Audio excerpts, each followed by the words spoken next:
Shadows of desperation. The stars grew dim in the shadow of the Voidborn Collective. Their massive ships, sleek, crystalline structures that seemed to absorb light rather than reflect it, moved through space like predators stalking wounded prey. Humanity had been fighting for 30 years, and for 30 years they had been losing.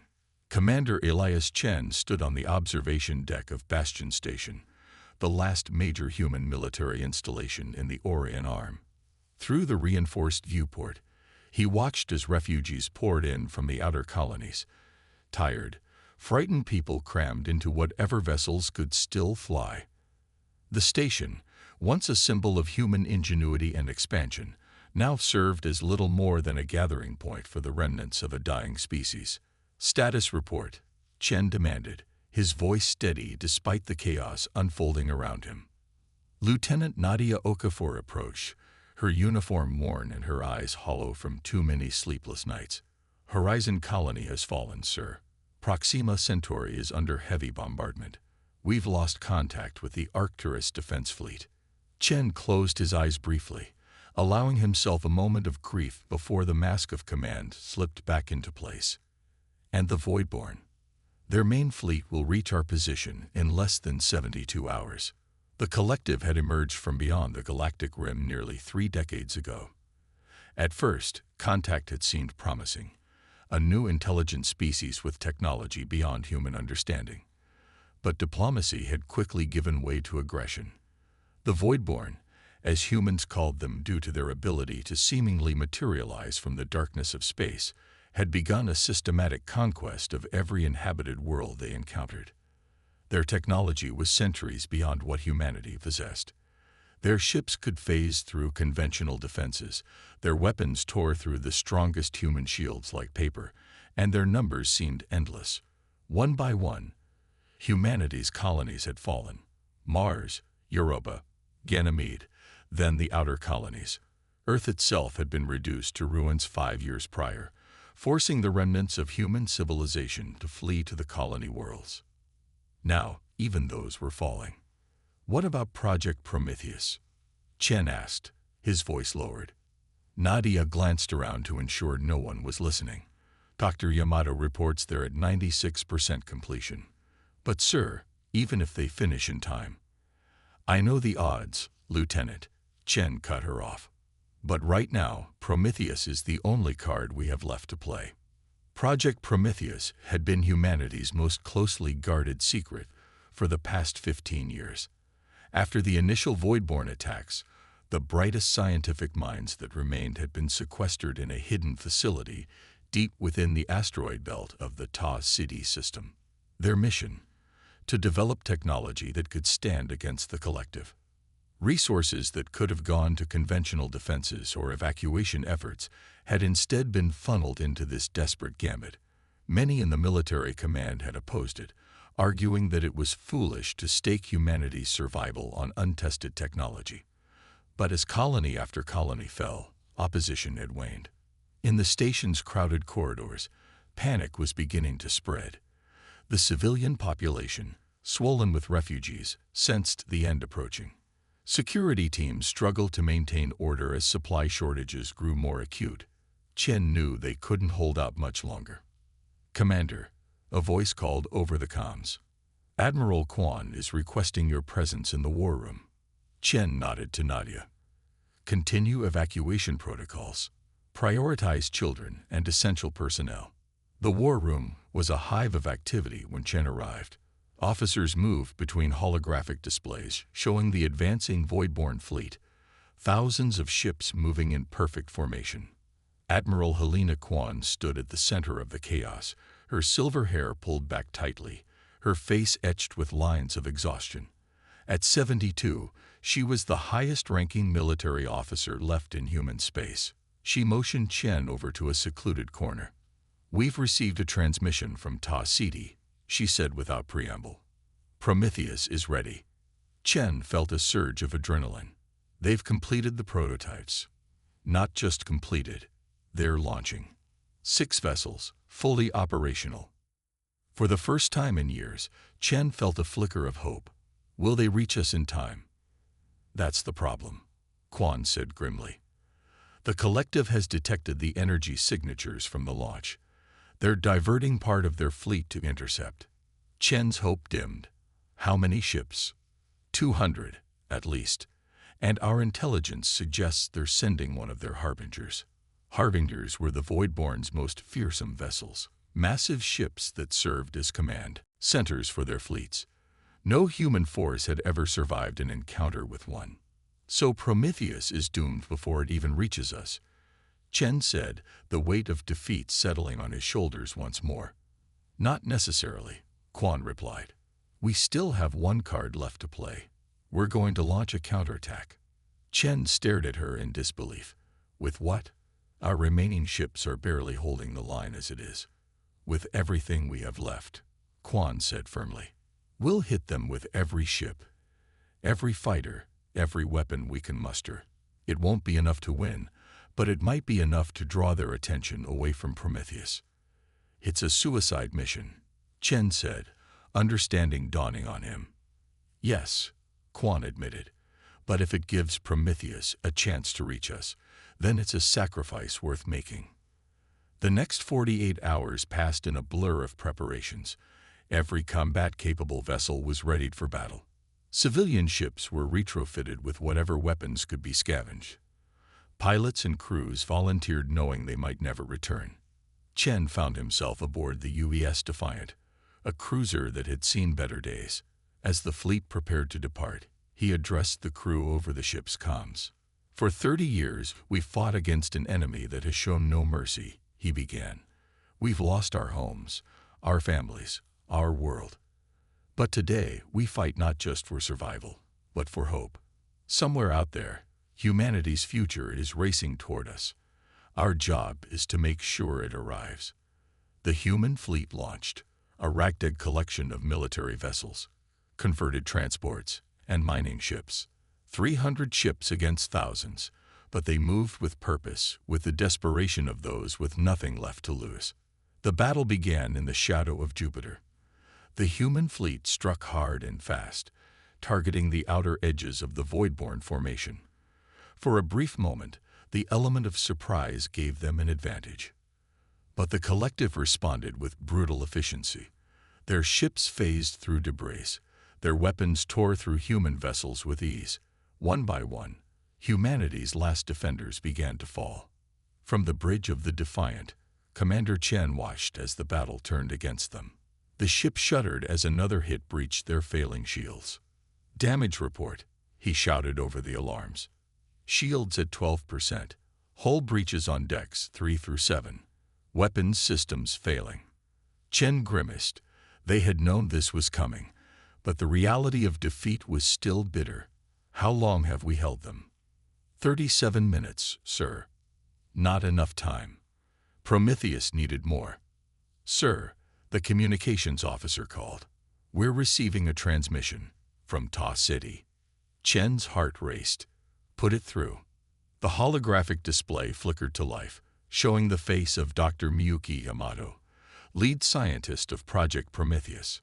Her expression was grim but determined.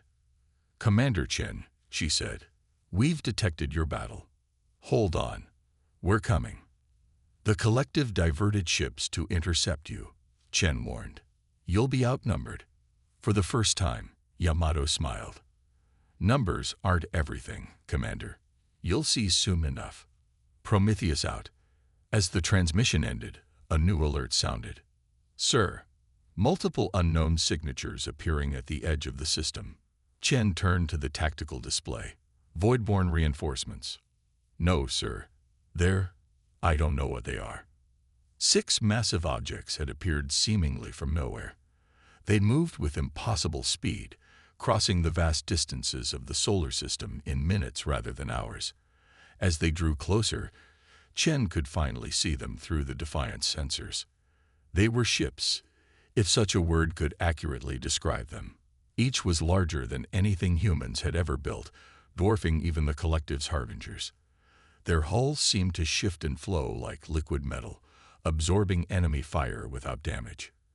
Energy signatures unlike anything Chen had ever seen pulsed from their cores. What are they? Someone whispered in awe. Chen understood then. "They're our salvation," he said. "They're Prometheus."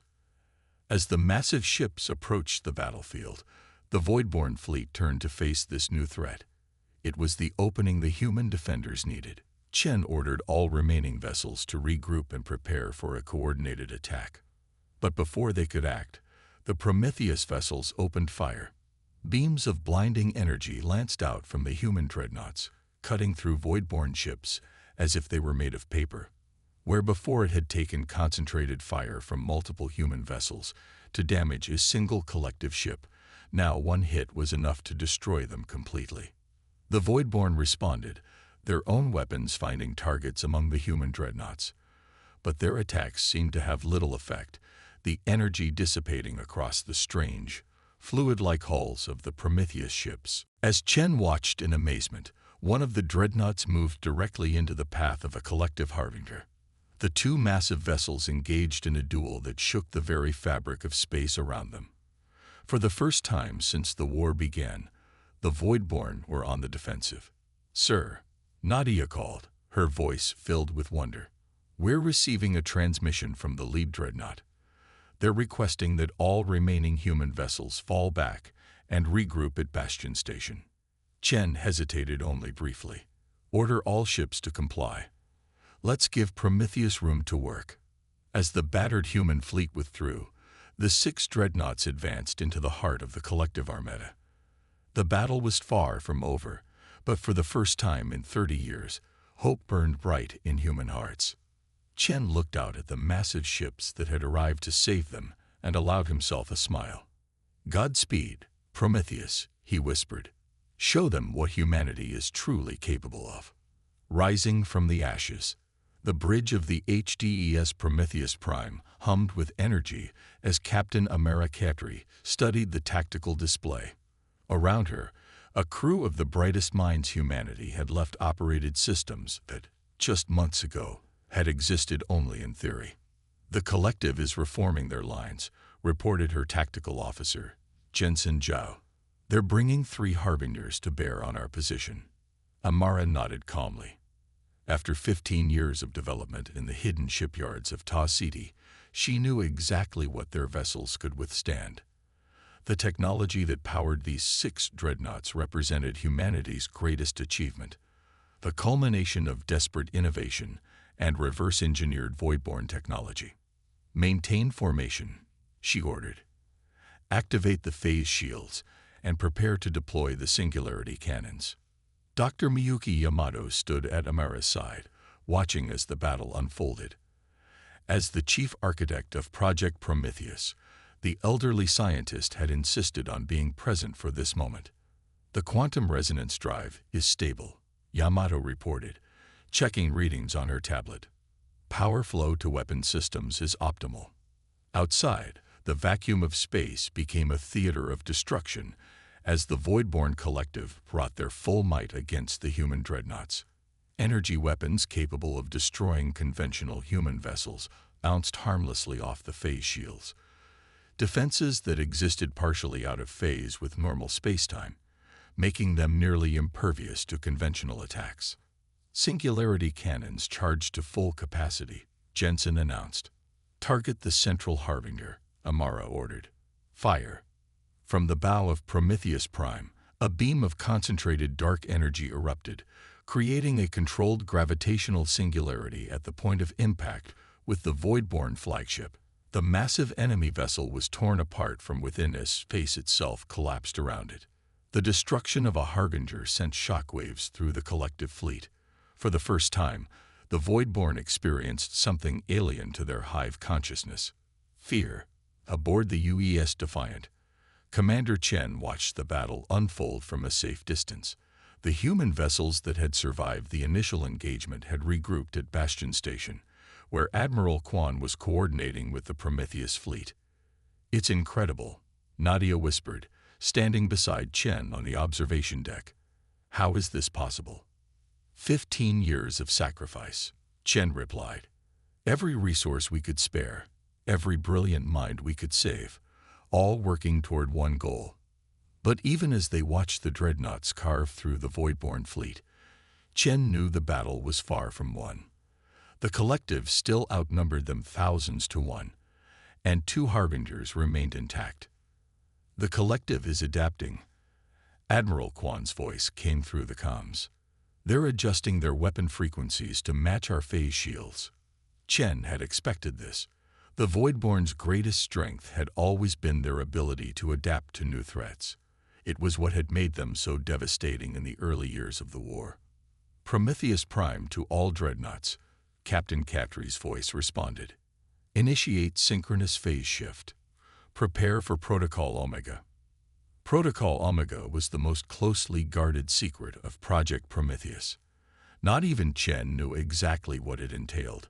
The 6 Dreadnoughts began to move in perfect formation, their hulls rippling with energy as they aligned themselves in a hexagonal pattern. The space between them seemed to warp and distort, creating a visual effect like looking through a heat haze. What are they doing? Nadia asked. Before Chen could respond, the space within the hexagon formed by the Dreadnoughts erupted with blinding light. A massive portal tore open, a gateway into what appeared to be another dimension entirely. Through this rift poured energy unlike anything Chen had ever witnessed. The Voidborn fleet, recognizing the threat, concentrated all their firepower on the human Dreadnoughts. But it was too late. The portal had stabilized, and from within it emerged new vessels, dozens of them, identical to the 6 Dreadnoughts but pristine, untouched by battle. My God, Chen breathed. They built more than 6. Admiral Quan's voice came through, a note of triumph evident despite her professional tone. Commander Chen, what you're witnessing is the full deployment of Project Prometheus. The 6 vessels that engaged initially were simply the vanguard. The remainder of the fleet was kept in a pocket dimension, safe from detection until needed. The reinforcements spread out from the portal, their weapons already charging. The collective ships, caught by surprise, scattered in disarray. On the bridge of Prometheus Prime, Amara turned to Dr. Yamato. The fleet is through. Close the gateway.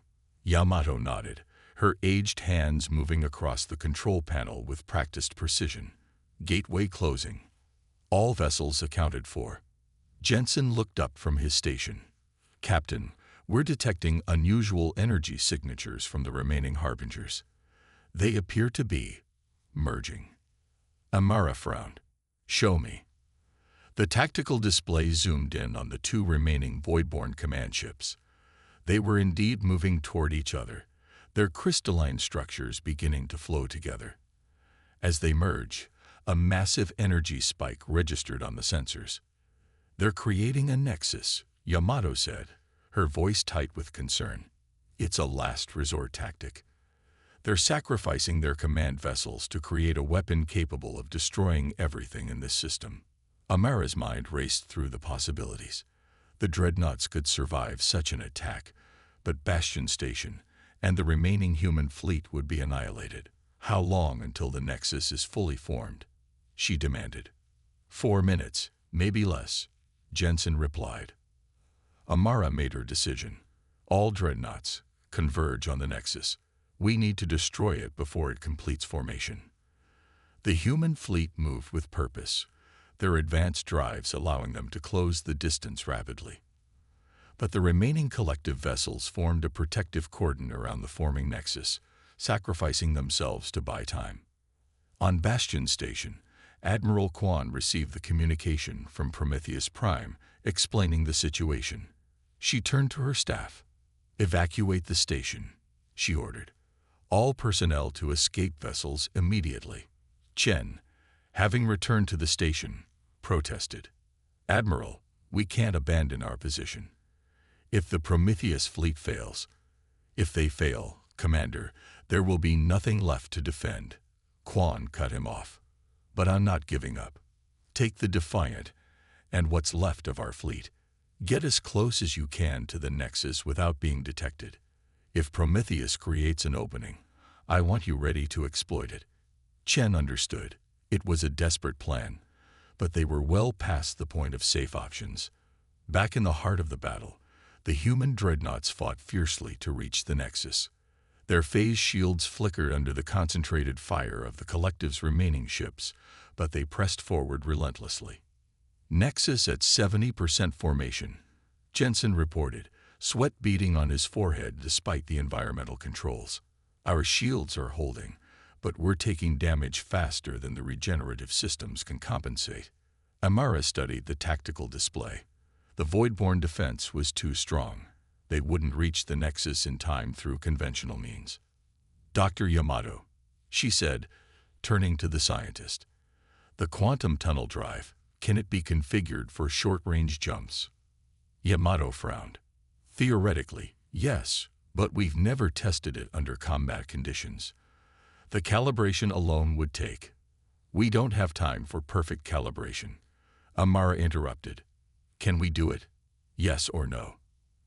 After a moment's hesitation, Yamato nodded. Yes, but I'll need direct access to the drive core. You have it. Jensen, take command while we're below. As Amara and Yamato hurried to the drive chamber deep within the ship, the battle intensified. The Nexus had reached 80% formation, its power growing exponentially with each passing second. In the drive chamber, Yamato worked feverishly, her fingers dancing across control panels as she reconfigured the quantum tunnel drive, the heart of the Dreadnoughts' revolutionary propulsion system. The drive was designed for long jumps through folded space, she explained as she worked. Short jumps require more precision, not less. If we miscalculate by even a fraction, we could materialize inside the Nexus. What would happen then? Amara asked. Yamato gave her a grim look. The resulting reaction would likely destroy both us and the Nexus. Not ideal, but better than allowing it to complete formation. From the shadows of Jupiter's orbit, Commander Chen watched through the Defiance sensors as the desperate struggle unfolded. The human dreadnoughts were fighting valiantly, but the Nexus was nearly complete. Prepare all remaining weapons, he ordered. The moment an opening appears, we strike. On Prometheus Prime, Yamato finally looked up from her work. It's done. We can make one jump, directly to the Nexus. But Captain, you should know that the energy discharge from the drive will leave us vulnerable for approximately 30 seconds after the jump. In 30 seconds, this will all be over one way or another, Amara said, returning to the bridge. Jensen, broadcast to all dreadnoughts. We're jumping to the Nexus. The moment we appear, concentrate all firepower on our target. The Prometheus fleet acknowledged the order, positioning themselves to provide covering fire the moment Prime made its jump. Quantum tunnel drive engaged, Jensen reported. Jump coordinates locked. Amara took a deep breath. Execute jump. For a fraction of a second, reality seemed to bend around Prometheus Prime. Then, with a flash of light that temporarily blinded the sensors of every ship in the vicinity, the massive dreadnought vanished, only to reappear directly beside the forming Nexus. All weapons, fire, Amara shouted. Every weapon system aboard Prometheus Prime unleashed its fury upon the Nexus. The other dreadnoughts, seeing their flagship in position, redirected their fire as well. The space around the Nexus became a maelstrom of energy as the human fleet gave everything they had. But it wasn't enough. The Nexus continued to form, now at 95% completion. Our weapons aren't penetrating its defensive field, Jensen reported desperately. We need more firepower. In that moment, dozens of smaller ships surged from behind Jupiter's moons, the remnants of humanity's conventional fleet, led by the battle-scarred Defiant. This is Commander Chen to Prometheus Prime. Chen's voice came through the comms. Thought you could use some help. The human vessels, though individually less powerful than the dreadnoughts, added their fire to the assault. The combined varage finally began to have an effect, slowing the Nexus formation. But it still wasn't enough. On Prometheus Prime's bridge, Amara made the hardest decision of her life. Dr. Yamato, the quantum resonance drive. If we detonated it inside the Nexus. Yamato's eyes widened.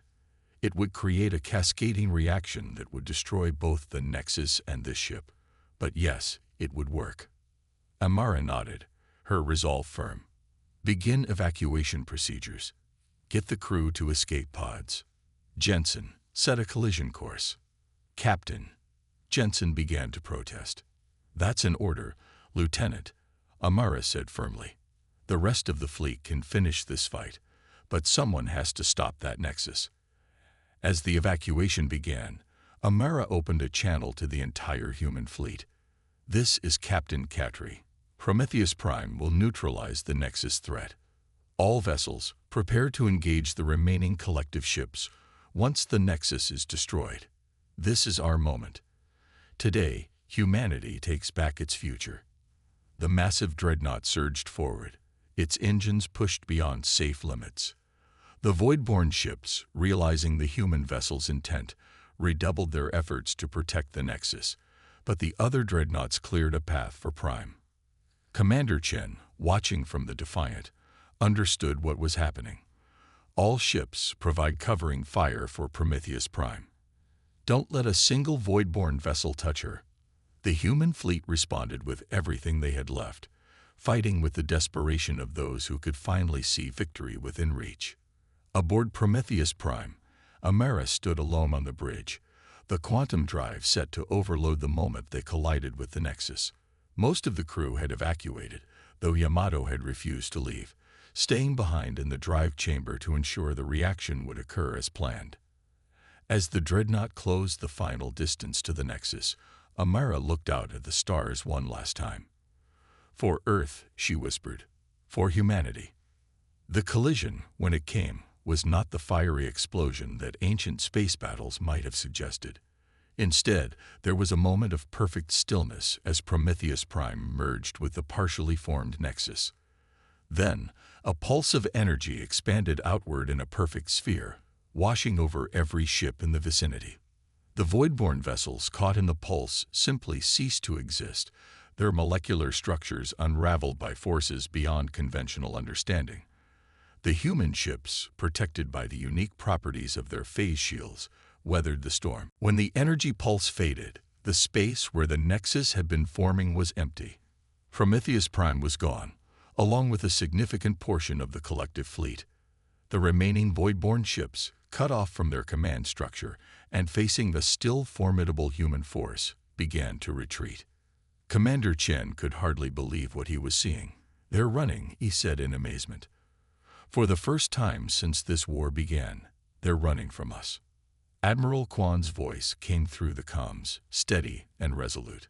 "All vessels, pursue and engage. Don't let them regroup." The human fleet, led by the remaining dreadnoughts, surged forward. The tide had turned. The seemingly invincible Voidborn collective was in retreat, their forces scattered and disorganized. In the months that followed, humanity would push outward from their last stronghold, reclaiming world after world. The knowledge gained through Project Prometheus would transform human civilization, ushering in a new era of technological advancement and interstellar expansion. The Voidborn would return eventually, but humanity would be ready. Never again would they face extinction with only conventional weapons and desperate last stands. The dreadnoughts of Project Prometheus had changed everything, proving that even in the darkest hour, human ingenuity and determination could overcome seemingly impossible odds. On a rebuilt Bastion station, now serving as humanity's new capital until Earth could be reclaimed, Commander Chen, now Admiral Chen, stood before a memorial to those who had sacrificed everything to give humanity a future. Captain Katri's name was prominently displayed, along with Dr. Yamato's and thousands of others who had not lived to see their victory. "We almost lost everything," Chen said softly to Nadia, who stood beside him. "We came so close to extinction." "But we didn't," she replied. "Because when all hope seemed lost, we refused to give up. That's what makes us human." Chen nodded, looking out at the stars beyond the station, stars that now held promise rather than threat. Humanity had faced its darkest hour and emerged stronger than ever before. Whatever challenges the future held, they would face them not with fear, but with the confidence of a species that had stared into the abyss and refused to blink. The Dreadnoughts had changed everything, but it was the human spirit that had made them possible.